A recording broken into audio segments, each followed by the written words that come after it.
मुंबई, ठाणे, रायगडमध्ये रात्रीपासूनच मुसळधार पाऊस, काही ठिकाणी विजांच्या गडगडाटासह जोरदार पावसाला सुरुवात।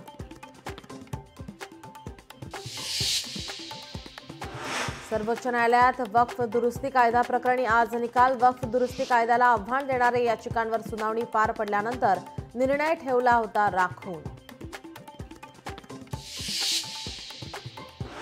ठाकरेंच्या शिवसेनेची आज संघटनात्मक बैठक। आगामी महापालिका निवडणूक आणि दसरा मेळावा तयारीवर होणार चर्चा। शिवसेनेच्या सर्व मंत्र्यांची बैठक संपन्न। आगामी निवडणुकांसाठी तयारी करण्याचे शिंदेंचे आदेश। महायुतीला गालबोट लागेल असं वक्तव्य नको, एकनाथ शिंदेंच्या सर्व आमदार खासदारांना सूचना। ओबीसी आरक्षणाच्या याचिकेवर आज सुनावणी। मंगेश ससाणेंनी 2023 मध्ये दाखल केली होती याचिका। गुजरातचे राज्यपाल आचार्य देवव्रत यांच्याकडे महाराष्ट्राच्या राज्यपाल पदाचा अतिरिक्त कार्यभार। आज स्वीकारणार पदभार।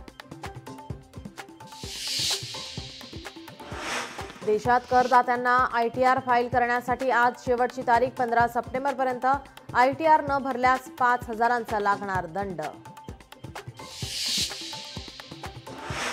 शेतकऱ्यांच्या कर्जमाफीसह इतर मागण्यांच्या पूर्ततेसाठी शरद पवारांच्या राष्ट्रवादीचा नाशिकमध्ये आक्रोश मोर्चा। जिल्हाधिकारी कार्यालयावर धडकणार मोर्चा।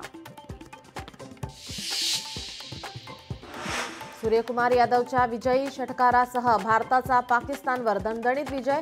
हा विजय शूरवीर भारतीय सैन्याला समर्पित। सूर्यकुमार यादवची पहिली प्रतिक्रिया।